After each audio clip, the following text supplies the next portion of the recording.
Hello everyone, welcome to my channel. If you're new here, my name is Mina. I'm a culinary school grad and a former cook. I have read your comments and a lot of you saying some of these recipes are too complicated, they take too many ingredients, etc. Today we have a crazy simple, well not crazy simple, but it's a pretty simple pancake recipe. It's a banana pancake recipe, so it's banana based. It's gonna taste like banana, which is not a bad thing. They taste really good. So we're using pretty simple ingredients here. These are basic ingredients that you all should have already, except two ingredients that are not necessary, but they are going to make the pancakes better. So those two ingredients are carboxymethylcellulose and xanthan gum. You're using one or the other one, preferably CMC, but if you don't have it, and I'm guessing a lot of you don't, you can just use a tiny bit of xanthan gum. But if you don't have it, I suggest that you do buy it because I will be making some recipes with it soon. Again, these are optional, but they will make for a better pancake. It's gonna hold itself together a lot better. What CMC does is it's gonna retain a lot of the moisture in whatever baked thing that we have, and it's not gonna be as dry as we usually see protein baked goods. CMC or xanthan gum or any kind of gum in baked goods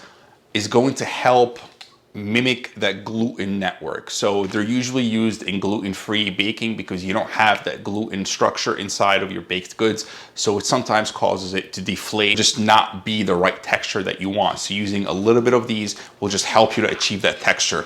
And CMC will actually help whatever you're making rise a little bit more. And then just a couple other ingredients that I want to highlight. For sweetener, I'm using allulose. I finally got a big bag of allulose. I've seen a ton of comments saying to try this instead of any other sweetener. So I bought a big bag of it and I'm trying it out. I would like to do some more experimenting with it, but so far I really like it. So I'm using allulose today. For the protein, I'm using whey and casein separately. So for the whey, I'm not using vanilla. I'm actually using the salted caramel one because I just thought that would go pretty well with the banana, and it does. Salted caramel and banana. It's a pretty good combination. And of course, use code MINA to save yourself 20% off the protein, anything else off the website, and support the channel. Then the rest of the ingredients are pretty straightforward, just some flour, eggs, baking powder, vanilla, and salt. Ideally, you would have a very ripe banana for this, but this one wasn't that ripe, so that's why I'm just squeezing it out like that, just to make it a little bit softer.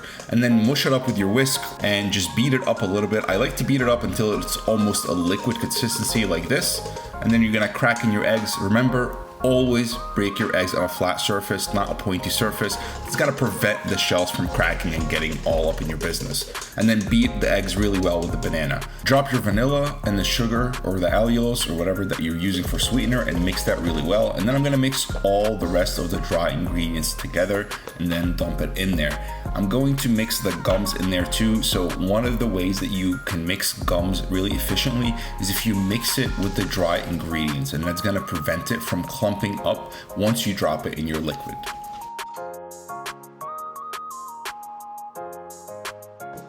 Now, depending on how ripe your banana is, you may need to add a tiny bit of water. And like I said, mine was kind of dry. It wasn't that ripe. So I needed a little bit more liquid in mine. So I added about 50 grams of water until it looks like this. Use a non-stick spray if you have it, but I ran out. So I just used a little bit of butter just to brush the pan with, and I'm using a 4-ounce ladle here. Obviously making whatever size that you want, but I wanted to make these kind of big and thick, so I used a 4-ounce ladle. You have your heat on medium low like I do here. It should take you about 2 minutes until it's ready to flip, or until it feels like it's firm enough to flip and the batter won't splatter all over the pan.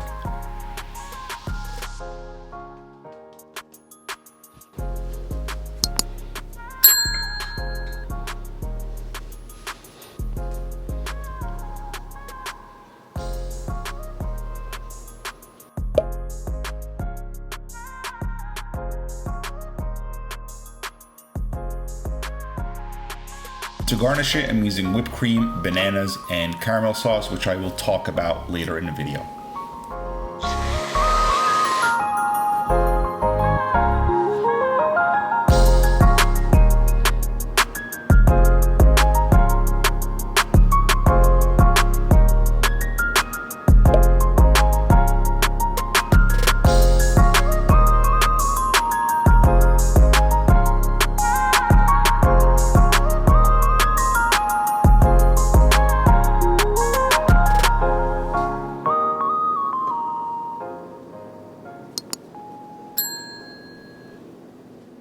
There they are. They're a lot thicker than my last ones, like the last recipe that I did. They're a lot thicker. Thick boys.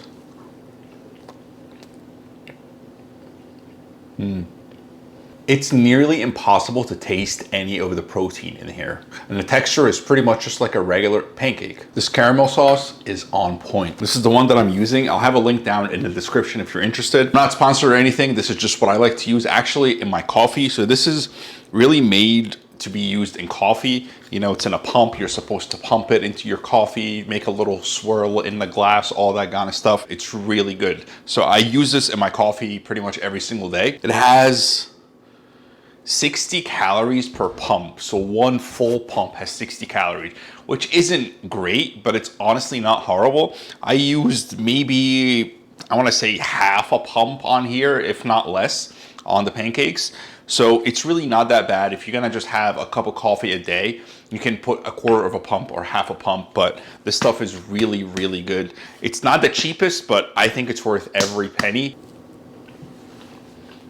And it goes really well too with the salted caramel protein. It's a very good combination. You got the banana, the salted caramel protein, the caramel on top.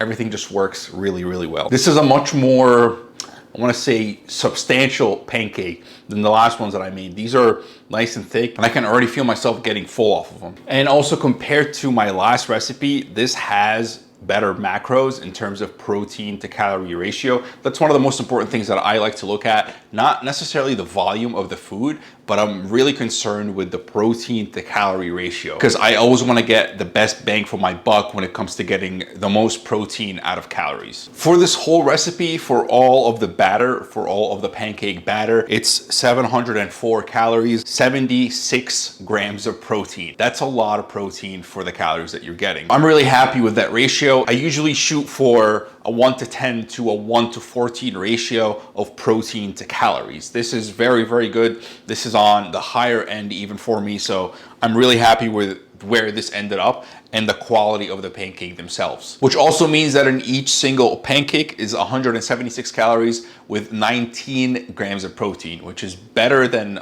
most protein bars out there. And you're getting a pancake that tastes good, that tastes like a pancake and bananas, caramel.